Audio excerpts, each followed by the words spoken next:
Lala finds herself in a pitch-black void, looking up at a cold moon and wondering where she has gone.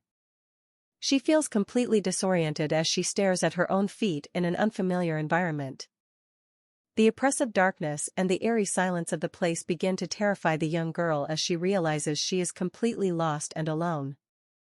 Her childish imagination conjures up a wicked witch ready to cook her, though she innocently tries to convince herself that she wouldn't taste very good anyway. Suddenly, a brilliant spark of light cuts through the gloom, catching Lala's attention and sparking a flicker of hope in her heart.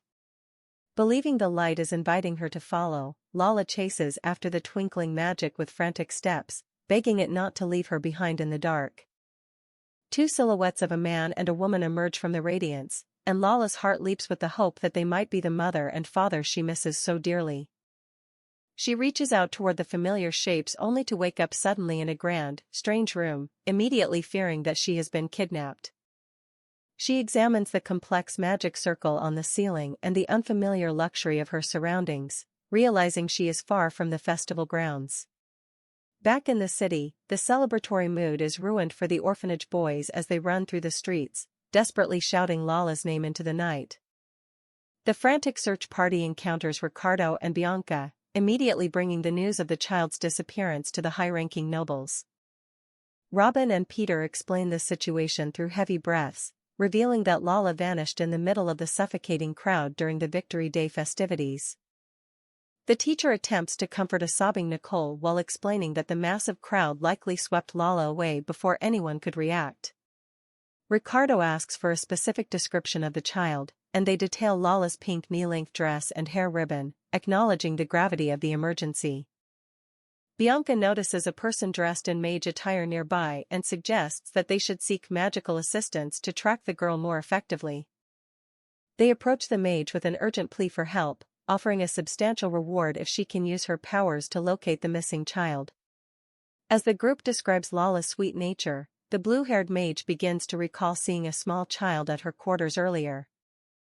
A connection is made when the mage realizes a certain cat-themed doll matches the description of the item the lost girl was carrying. Foregoing the need for tracking magic, they rush to the mage tower's quarters and find Lala safe and sound, tucked into a large, comfortable bed. Bianca is overcome with relief at the sight of the girl and pulls her into a tight embrace, checking every inch of her for any signs of harm. Lala beams with pure joy at being reunited with her friends, while Bianca finally lets out a heavy sigh of relief, her previous composure completely shattered by worry. After the initial joy of the rescue, Bianca gives Lala a stern lecture about the importance of safety, causing the child to finally break down and cry from the lingering fear. Lala recounts the terrors of her nightmare involving the forest and the witch, finding ultimate comfort in Bianca's gentle embrace as they celebrate their happy ending. The story continues with a sense of relief that the lost child was found unharmed. Bianca reflects on the rare experience of entering the mage's quarters, noting how well they looked after Lala. Bianca recalls that Lala's room was filled with spellbooks and magical artifacts.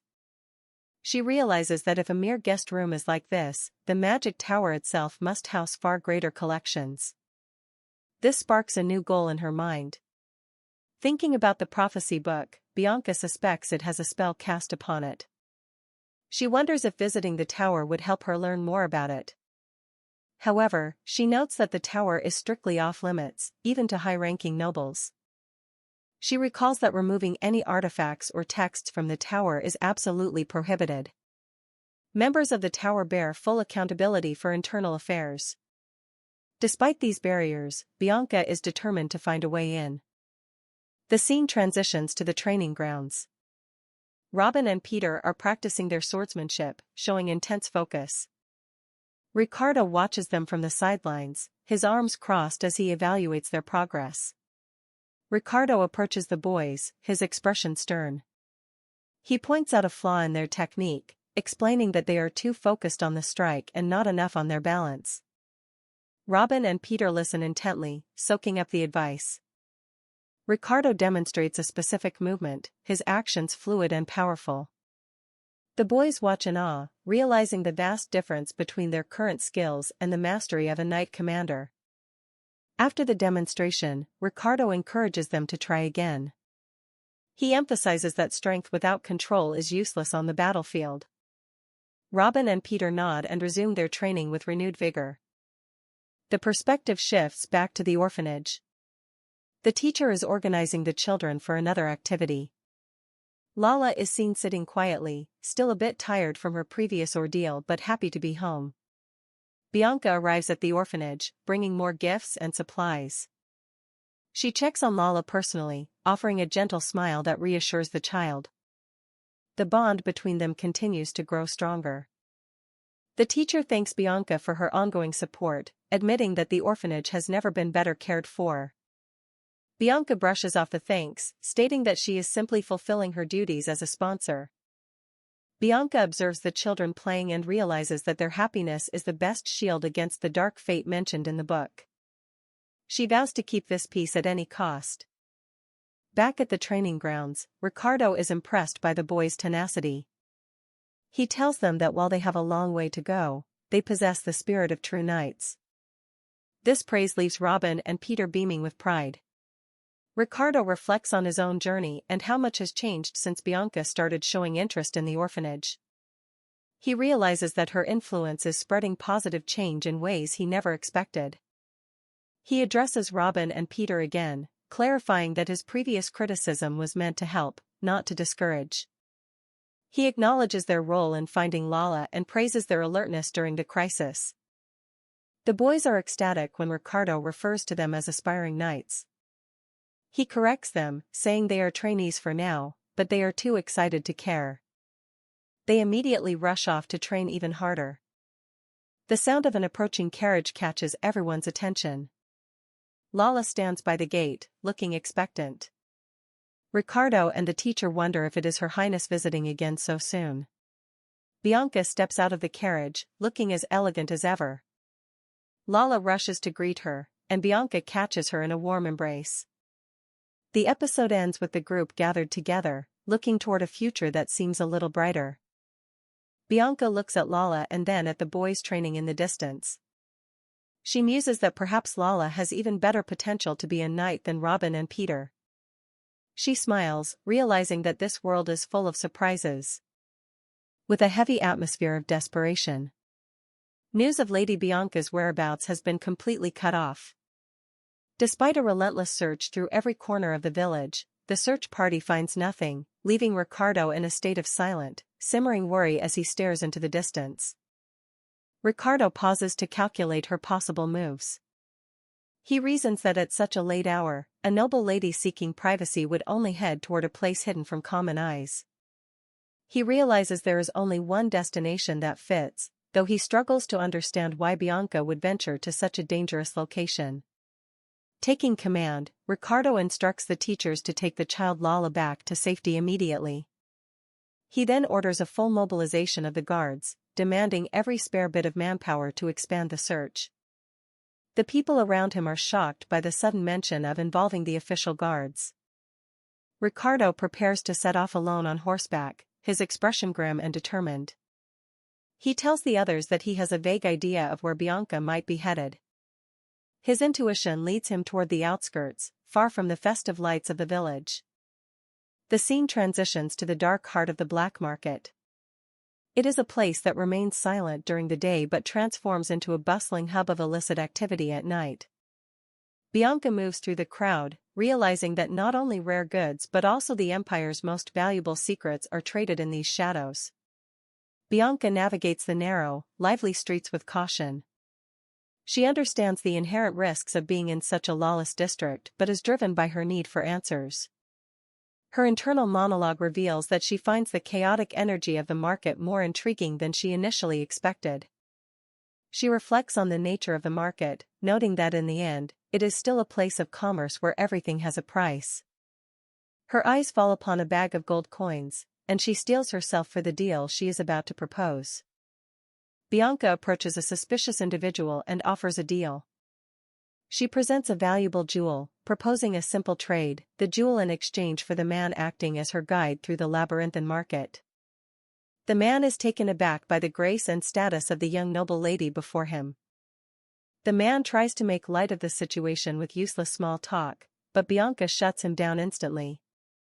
She demands a clear answer without any further distractions, showing her authority despite the surroundings. The guide accepts the deal, boasting that he can find anything she needs. Bianca gets straight to the point, asking to be taken to any shop that handles ancient or forbidden books. She demands to see every relevant place he knows. As they walk, Bianca remains vigilant. They arrive at a secluded bookstore where the shelves are packed with old, dusty volumes. She begins her search, hoping to find a lead that will help her understand the magic governing her fate. She spends time sifting through the collection but grows increasingly frustrated. Most of the books are useless to her, failing to provide the specific magical insight she needs. She realizes that gaining information without having any to offer in return is a difficult task. Bianca stands in the middle of the shop, her arms crossed as she lowers her expectations. She notes that the quiet, academic atmosphere of this particular shop doesn't seem to fit the typical image of the black market at all. Suddenly, the focus shifts to the book Bianca is carrying. An expert, likely the shop owner, notes that he can feel an immense, concentrated magic power emanating from it. He claims it is a rare item unlike anything he has ever seen before. The shopkeeper explains that even the most talented magicians currently in the magic tower probably couldn't handle or condense magic to this level. He asks Bianca if she truly understands the nature of the magic tower and the caliber of magicians who reside there. Bianca admits her knowledge is limited but describes the tower as a place where the greatest magician of the age leads a gathering of elite talents. The shopkeeper confirms this and uses it to emphasize just how extraordinary the book's secrets are. He delivers a chilling conclusion: if the magic in the book exceeds the capabilities of the tower's magicians, then no living person can unravel its secrets. He suggests that the only way to find answers is if the book's original creator still exists somewhere in the world.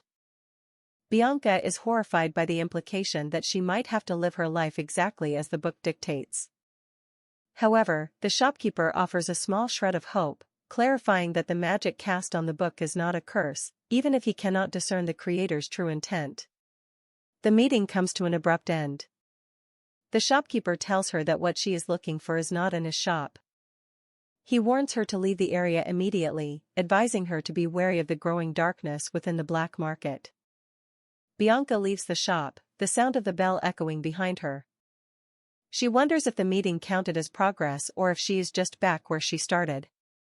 She dismisses the shopkeeper's words as perhaps being nothing more than the ramblings of a mere merchant. She suddenly realizes that her guide has vanished. She sees the man running away in the distance, mocking her and thanking her for the jewel. Bianca is struck by a jolt of anger and panic, realizing she has been robbed and abandoned. Left alone in the silent streets, Bianca's anxiety spikes. The atmosphere of the market feels completely different now that she is vulnerable. She knows she must find the exit quickly before the true predators of the night notice her. She tries to stay calm, telling herself that the fear is all in her head. However, as she retraces her steps, she becomes disoriented. She finds herself back at a spot that looks like the bookstore she just left, making her wonder if she has mistaken her location or is walking in circles. Every shadow in the alley seems to move as Bianca continues her struggle through the darkness. She realizes that her noble title offers no protection in this lawless world. Panic begins to take hold as the way out remains elusive. Suddenly, a hand reaches out and grabs her. Bianca flinches in terror, thinking she has been caught by a criminal. But then she hears a familiar voice calling her name. It is Ricardo, who has been searching for her everywhere. Bianca is stunned to see Ricardo in such a place. He explains that this was the only logical spot in the village for her to go at this hour. He expresses his relief at finding her, but the moment of safety is short-lived. Bianca's eyes widen as she spots a hooded figure approaching from the shadows behind him. On a heart-pounding cliffhanger, Bianca screams a warning to Ricardo about the threat looming behind his back. The true danger of the black market has finally arrived, and a confrontation is now inevitable. Bianca spots a hooded threat looming in the darkness and screams a desperate warning for Ricardo to watch his back. The hooded assassin lunges forward with a blade, while Bianca's voice echoes through the narrow alley as she calls out Ricardo's name in terror. A sharp metallic sound rings out as the weapons clash, and Ricardo takes the brunt of the assault, grunting in pain as he manages to intercept the strike. Despite the ongoing danger, Ricardo remains focused on Bianca's safety, sternly ordering her to stay back and leave the scene immediately. Bianca watches with bated breath, her hands clenched in anxiety as Ricardo continues to face off against the mysterious assailant in the dimly lit street. With the attacker momentarily subdued, Ricardo demands to know who gave the order to assassinate Bianca Crawford, refusing to accept any evasive answers. He confronts the assassin one last time, realizing that anyone targeting a high-ranking noble would have been prepared to throw their life away for the task. Ricardo notes the stubborn silence of the professional killer, understanding that obtaining information through simple questioning will be nearly impossible. Bianca rushes toward Ricardo, her expression a mix of relief and intense worry as she checks to see if he is seriously injured. Ricardo asks why she didn't run away as he instructed, but Bianca admits that this entire dangerous encounter happened because of her actions and she couldn't leave him behind. Having spotted a nearby exit, Bianca urges Ricardo to move quickly before the assassin recovers or other threats emerge from the shadows. The two of them manage to escape the lawless black market and return to the safety of the estate under the quiet glow of the night sky. Panya is overwhelmed with emotion upon their return, leading Bianca to offer a sincere apology and a promise never to cause such distress again. A doctor arrives to tend to Ricardo, concluding that while the wound on his arm is shallow, he must strictly avoid any strenuous activity for several days. After the maid and doctor depart, Ricardo turns to Bianca with a serious gaze, stating that there is something he urgently needs to ask her. He questions what exactly she was hoping to find in the black market that justified going there alone without a single attendant. Bianca looks at him with a gentle, slightly pained expression, asking him not to be so troubled and promising that she didn't mean to cause him harm. The air between them grows heavy with a different kind of tension as Ricardo pulls her into a sudden, passionate embrace, surprising both of them with the depth of his feelings. They find themselves alone in the quiet intimacy of the bedroom, where the reality of their close proximity starts to sink in as the night grows late. Overcome by sudden embarrassment at being side by side in such a private setting, Bianca cries out and hurriedly prepares to take her leave. Ricardo stops her, assuring her that he won't pry further into her secrets but reminding her that she must rely on him whenever danger looms. He declares that he would give his life for her sake, prompting Bianca to ask if he can swear to love only her forever. Bianca reflects that she no longer feels the need to check the prophecy book, as the person standing before her has provided the absolute certainty she was seeking. Holding on to each other, they move past the doubts of the past, leaving the mysterious magical book forgotten as they embrace a future they will write together. The atmosphere grows heavy as the sky turns overcast, with the threat of rain mirroring the darkening mood and the looming challenges ahead. A sudden knock at the door breaks the silence, bringing an urgent message from the butler that demands Lady Bianca's immediate attention and a formal report. Bianca quickly orders her carriage to be prepared, initially planning a visit to the Marquis of Wensbury to address the unfolding situation. She abruptly changes her course to Lumenica Hospital after receiving the devastating confirmation that the person she had assigned a guard to protect has passed away suddenly. The reality of the death crushes Bianca's expectations that the story could change, while a heavy rain begins to fall just as the Wensbury family's carriage is spotted nearby.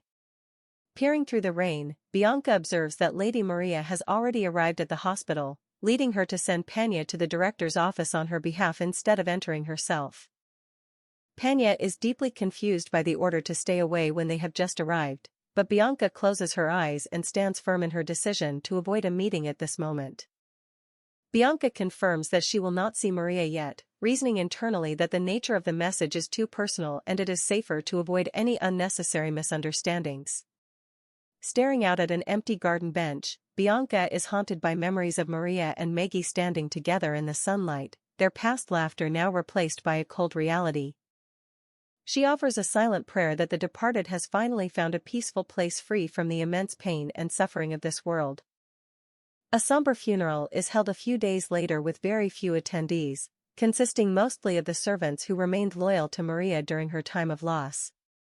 Bianca watches Maria's silent grief from a distance, reflecting on the heavy emotions that must have gone into sending the funeral notice and all the words left unsaid. Despite the pain of the loss, Bianca approaches to offer comfort, but she is met with a chilling tension as Maria acknowledges her presence with a cold gaze. Maria expresses her disbelief that Bianca actually dared to show up, admitting she never expected a reply to the notice she sent. The true intent of the message is revealed as Maria explains it was never a funeral notice, but a calculated warning that she finally knows the truth. In a heart-wrenching confrontation, Maria directly calls Bianca a murderer and demands an explanation for the death of her mother. The official findings confirm that the cause of death was the ingestion of poison the night before, a revelation that leaves Bianca in a state of absolute shock. Bianca realizes that this tragic development perfectly matches the plot of the original story, forcing her to realize she must find out who is truly behind the poisoning. Maria interrogates Bianca about her whereabouts on the night of the tragedy, and Bianca is forced to admit she was visiting the black market, a place no noble should be. Internally, Bianca knows she cannot reveal her search for the Book of Magic, as such a confession would be the worst possible move and could further ruin the story. Maria declares that her trust is completely broken, stating that since her mother was her everything, she can no longer find it in herself to trust anyone else. Fueled by a new and dark purpose, Maria vows to strip Bianca of everything she holds dear, including her position, her honor, and her power. The confrontation reaches its peak with a final, devastating promise from Maria to take away everything Bianca possesses, specifically targeting the man in her life. Bianca Crawford is introduced as the most notorious villainess of the Empire, known for her cold and calculating demeanor. Her temperamental and fastidious nature is seen as the embodiment of aristocratic pretension at its absolute worst. Driven by an intense envy over Maria winning Ricardo's love, Bianca begins to plot a series of vengeful schemes. After interfering in Ricardo and Maria's romance at every turn, Bianca finally succeeds in the horrific murder of Maria's mother, Maggie. Amidst the bustle and chatter of high society, Bianca makes a grand entrance and is complimented on her stunning appearance. However, dark whispers fill the room as guests gossip about Bianca supposedly giving out poisoned cupcakes to those she disliked. The nobility questions how she could commit such vile acts, viewing her gentle facade as nothing more than a deceptive mask. As rumors of divine judgment awaiting her grow louder, Bianca is seen trembling, her composure beginning to crack under the pressure. Bianca tries to tell herself that the rumors are only temporary, yet she is haunted by the realization that the story refused to change despite her efforts. She despairs over whether her struggles even matter, feeling that her tragic fate remains unchanged regardless of how hard she fights. Panya enters the room with the daily invitations, noting that they have dwindled to just 3 compared to the dozens that used to arrive. Panya suggests a walk in the garden to see the blooming flowers or a visit to Lala to help lift Bianca's heavy spirits. Bianca asks Panya if she is still afraid of her, questioning why the maid is suddenly so eager for her to leave the house. Panya admits her past fears but explains that spending time with Bianca has revealed what a truly wonderful and generous person she actually is. The maid praises Bianca's kindness toward the orphanage children and urges her not to let the malicious gossip of strangers cause her any more trouble. Panya squeezes Bianca's hand in support, insisting that only those who have truly seen her can understand the goodness she possesses. Bianca is touched by the soft gesture and reflects on the kindness she has received, even as the conversation turns to the clear weather. With the weather clearer than it has been in ages, the two decide to prepare for a long-awaited walk outside. Panya rushes to set up tea in the garden, allowing Bianca to enjoy the perfect breeze and the beauty of the season. While wishing Ricardo were there to share the moment, Bianca is startled to see him suddenly appearing before her in the garden. Bianca observes that Ricardo looks rather troubled and begins to wonder about the reason behind his concerned expression. Maria's hatred reaches a breaking point as she vows to take back everything from Bianca, including her position, honor, and power. The confrontation reaches a chilling peak as Maria promises to destroy everything that belongs to Bianca, specifically targeting the man she loves. Under a bright and sunny sky, a tranquil garden party is set with a flowing chocolate fountain and the peaceful sound of birds chirping in the trees. Ricardo observes that Bianca has been avoiding the orphanage recently, prompting Bianca to offer a casual lie about being overwhelmed with work. Internally, Bianca admits her social obligations have actually decreased, but she prefers staying home to avoid the malicious gossip that follows her every move. She worries that visiting the orphanage now would only give people an excuse to label her a hypocrite while she sits across from Ricardo at a beautifully set tea table. Ricardo calls her name, leading Bianca to believe he is finally ready to speak his mind, and she steels herself to remain composed regardless of his words. She prepares for a potential interrogation or even the end of their engagement, waiting for the heavy blow she expects him to deliver. To her absolute confusion, Ricardo ignores the rumors and instead asks a mundane question about what she chose to eat for breakfast that morning. After Bianca mentions her simple meal of apples and eggs, Ricardo remarks that mornings require heartier, well-rounded nutrition, making her feel as though he came just to lecture her on health. The mood shifts as Ricardo steps toward her and crouches down, leading Bianca to wonder what he is truly planning to say.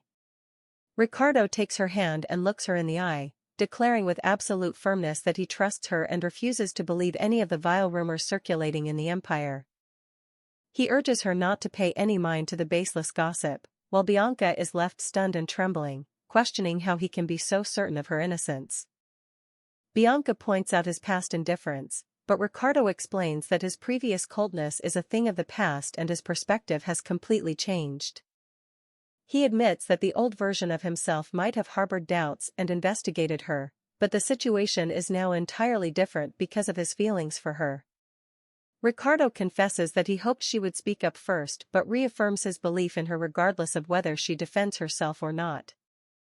Reflecting on their relationship, Bianca realizes she never understood his thoughts because they never simply faced each other and spoke honestly.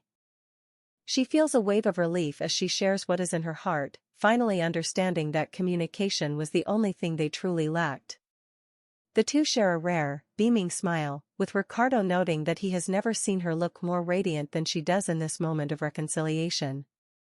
Although the original story refuses to follow her will, Bianca notes that their bond continues to grow stronger, giving her the courage to keep moving forward.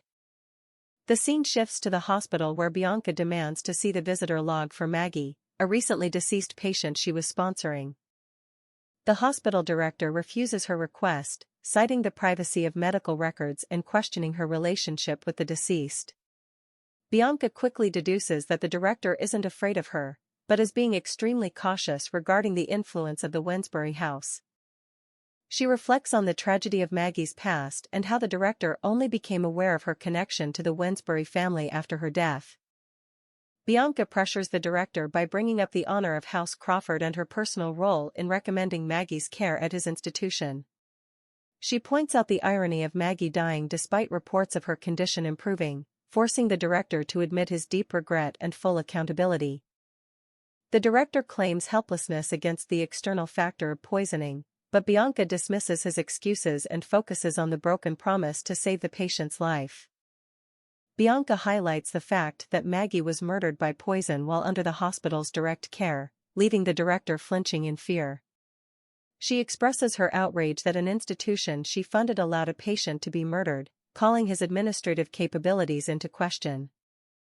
Looms over the director, Bianca declares that she would never have admitted Maggie there had she known the care was so abysmal, threatening to withdraw her support. Terrified of the consequences, the director finally relents and agrees to show Bianca the confidential visitor log. Bianca examines the log only to find it heavily redacted, with visit times and names completely blacked out to hide the truth. Despite the heavy ink, Bianca knows for certain that someone else visited on the day Maggie died, and the name Wensbury is revealed behind the smears. Bianca reflects deeply on the strange events occurring around her, sensing a dark conspiracy beginning to emerge behind the calm facade of the nobility. While searching for clues, she discovers the name Wensbury written in the hospital's visitor log from the time she was away at the black market. Bianca rules out Maria as the visitor, noting that her former friend signs as Maria Vallona and never uses the Wensbury family name. She ponders if Maria returned to visit Maggie after her initial morning visit or if someone else from that family was involved. Bianca analyzes the small Winsbury family circle, considering the Marquis, the Marchioness, and their son Reinhard as potential suspects. Her suspicion falls on the Marchioness, thinking that the recovery of her husband's former flame and illegitimate child might have caused her immense stress. Bianca finds it incredibly strange that Marquis Winsbury never once visited the woman who bore and raised his own child. She considers Reinhard's perspective, wondering if he viewed Maggie as a disgrace to his house and had a motive to remove her.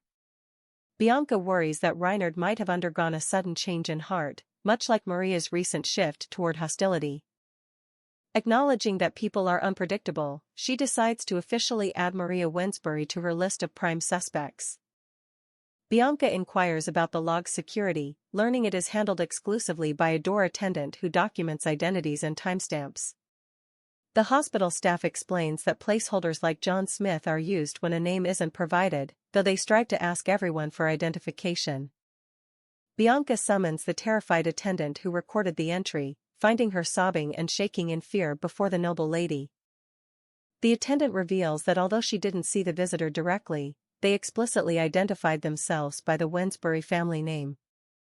Crucially, the staff member admits to seeing the Marquis's family carriage entering the hospital grounds on that fateful day. Bianca appreciates the girl's truthfulness and pays her to ensure their conversation remains strictly confidential before dismissing her. The scene transitions to a glittering banquet where Maria makes a grand entrance, dressed in an elegant white and blue gown. Guests whisper in admiration as Maria arrives, remarking on how lovely and radiant she appears at the gathering. Bianca enters the ballroom in a striking red dress, immediately catching the attention of the crowd and a cold glare from Maria. Lord Winchester is seen talking to nobles who thank him for placing their relatives within the prestigious First Knight Brigade. Bianca reflects on the novel and bitter experience of being treated as a pariah due to rumors that she poisoned Maria's mother. Reinhard approaches Bianca to ask if she is enjoying her evening, and she views this as a convenient chance to probe one of her suspects. The scene opens at a magnificent estate where a grand party is underway, and Bianca comments on the sheer loveliness and prestige of the surroundings. Bianca receives humble praise and reflects on how Lady Winsbury has blossomed into a young lady whose grace and beauty are flawless in every sense. Maria is clearly the main attraction of the evening, and Bianca decides to use this gathering as a perfect opportunity to probe Reinhard for more information. Reinhard views Maria as a tragic figure, noting that as a newcomer to the capital, losing her mother so suddenly must have caused her unbearable pain. Observing Reinhard's expression, Bianca realizes he has definitely heard the rumors about her but senses his demeanor doesn't suggest total belief in them. Bianca takes a bold step by revealing to Reinhard that she actually met Maria's mother on the very afternoon she passed away. Reinhard displays an innocent and naive expression, prompting Bianca to wonder internally if he is a naturally gifted performer or genuinely unaware. Bianca explains how she became entangled in the awful rumors and expresses regret that her originally good intentions were so maliciously twisted. Reinhard offers a sincere apology on behalf of his family, admitting that his father's past choices resulted in Bianca being dragged into this mess. Bianca notes that while Reinhard seems ashamed of his father's actions, it remains unclear if that shame would be a strong enough motive for murder. Shifting the conversation to lighten the mood, Bianca compliments the exceptional desserts and inquires if they are familiar with Angela's bakery. Reinhard speaks with enthusiasm about cupcakes and oatmeal biscuits, leading Bianca to realize she has touched upon one of his favorite subjects. Having completed her assessment of Reinhard, Bianca turns her attention to the remaining members of the Winsbury household. Bianca finds the process of navigating these social minefields exhausting and admits she would truthfully rather avoid the Marquis and Marchioness entirely. Maria approaches Bianca with a cold and hardened expression, calling her brazen for even daring to show her face at the party. Maria claims that while Bianca uses her family's wealth and authority to fear nothing, the truth of her mother's murder will eventually be revealed.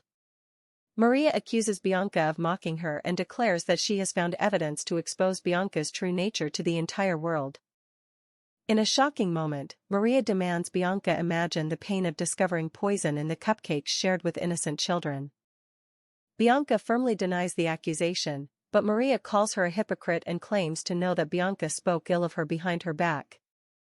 Confused by the sudden mention of another incident, Bianca realizes Maria has no defense for her claims and is simply driven by blind hatred. Bianca offers a formal apology for any hurt caused but warns Maria not to let hatred cloud her judgment, though Maria remains completely unmoved. The confrontation ends on a heavy note as Maria turns her back on Bianca, leaving the room under a cloud of intense tension and unresolved accusations. The scene opens with the sound of heels clicking as Bianca arrives at the banquet, where she is immediately greeted by Reinhard, who asks if she is enjoying the festivities. Bianca politely acknowledges him but quickly shifts the focus to the Marchioness, inquiring about her whereabouts and expressing a desire to pay her respects. Reinhard appears flustered and claims his mother is unwell and resting, but Bianca remains persistent, stating that she is deeply concerned and wishes to visit her before leaving. Reinhard tries to laugh off the request, but Bianca internally concludes that the lady is likely feigning illness and reflects on the kindness the Marchioness has shown her over the years. Just as Reinhard begins to hesitate, Marquis Winsbury himself joins the conversation, noticing the discussion and wondering what assistance is needed. The Marquis mentions that he was also heading to see his wife and invites Bianca to join him, a coincidence that Bianca views as a perfect chance to investigate further. They enter the private quarters where the Marquis hopes their arrival doesn't disturb his wife's rest, but the Marchioness responds warmly to Bianca's presence. The Marquis speaks highly of Bianca, expressing a wish that she could have been part of their family while acknowledging the suffering she has endured from recent gossip. Bianca inquires directly about the Marchioness's health, and the lady admits that while she is feeling better, her priority remains on restoring her energy. Strategic tension rises as Bianca asks about Angela's bakery. The Marchioness flinches and firmly states that she has no interest in sweet things. The Marquis admits his lack of knowledge regarding modern food trends but offers his sincere thanks and regrets to Bianca for her visit. The Marquis laments Maria's current state of mind, noting how the hollow death of her mother has clouded her judgment, a sentiment Bianca does not fault. Bianca reflects on the strong bond between Maria and her mother, while secretly noting the inconsistency regarding the bakery and wondering if she is being deceived. Bianca decides to confront them with the truth, revealing she visited Maggie shortly before she passed away, which leads to a glass shattering in shock. In the aftermath of the shock, the Marchioness asserts her authority by declaring that since Maria has been formally adopted, she is now the girl's true mother. The Marquis urges Bianca to leave so his wife can recover, and Bianca offers a polite apology for the intrusion before taking her leave. As Bianca walks away, she encounters Ricardo in the hallway. His presence immediately grounds her after the intense encounter in the private room. Bianca worries that if the rumors have reached the knights, Ricardo must be aware, feeling as though their progress has stalled once again. The topic of Angela's bakery resurfaces, and Ricardo asks if she has sampled their treats during her afternoon tea, noticing she has been muttering the shop's name. Ricardo surprises Bianca by inviting her to a tea date soon, promising to arrange treats from the bakery she seems so fond of. Ricardo asks for her preferences and suggests a private or outdoor setting. Bianca chooses a walk outdoors to enjoy the wonderful weather. The episode concludes with Bianca smiling brightly at Ricardo's thoughtfulness, as the two walk together into the quiet night.